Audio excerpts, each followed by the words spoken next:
প্রতিবছর বর্ষা মৌসুম এলেই ভাঙন আতঙ্ক বাড়ে হবিগঞ্জের আজমিরীগঞ্জের নদীপাড়ের মানুষের।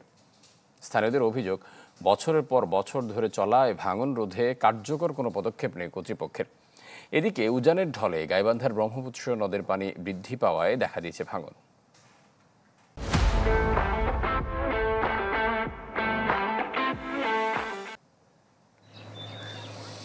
হবিগঞ্জ ও কিশোরগঞ্জ জেলার মাছ দিয়ে বয়ে গেছে কালনী ও কুশিয়ারা নদী। বর্ষায় অতিবৃষ্টি, অকাল বন্যা কিংবা উজানের ঢলে তৈরি হয় ভাঙন। আতঙ্কে থাকেন দুপারের মানুষ। গত কয়েক বছরে নদীর বুকে বিলীন হয়েছে শতাধিক বাড়ি, ব্যবসা বাণিজ্য আর মাথা গোঁজার ঠাঁই হারিয়ে বিপাকে অসংখ্য পরিবার। ভাঙন হুমকিতে অন্তত 20টি গ্রাম। এই বছর ওই মানে 7-8টা ঘর গেছে, আগে গেছে আরো 15-20টা। আস্তে আস্তে ভাঙে আস্তে আস্তে টানা তুলি এবার টানতে টানতে আমরা তুলাই না স্যার। আমরা খুব ইয়ের মাঝে আছি, পরিস্থিতিটা আমরা করা খারাপ। যদিও ভাঙন ঠেকাতে স্থায়ী বাঁধ নির্মাণের উদ্যোগের কথা জানালেন পানি উন্নয়ন বোর্ডের এই কর্মকর্তা।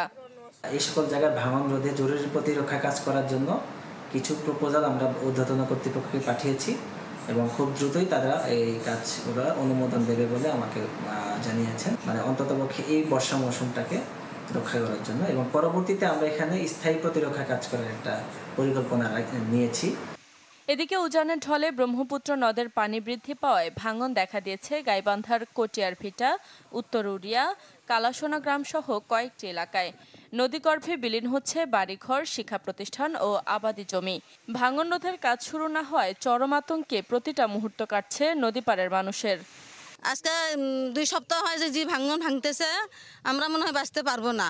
অত্র এলাকায় একটা শিক্ষা প্রতিষ্ঠান কটিয়ার ভিটা সরকারি প্রাথমিক বিদ্যালয় যে কোনো মুহূর্তে নদীগর্ভে বিলীন হয়ে যেতে পারে। তো কইতেছে গেলে বান দেবো তো বান নেয় না। বরাদ্দ পেলে ভাঙন রোধে কাজ শুরুর কথা জানালেন পানি উন্নয়ন বোর্ড।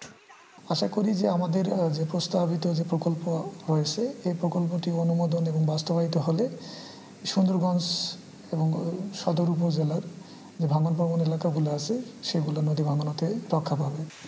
ভাঙন রোধে দ্রুত কার্যকর উদ্যোগের দাবি জানান স্থানীয়রা। শারমিন মাহমুদ, চ্যানেল 24।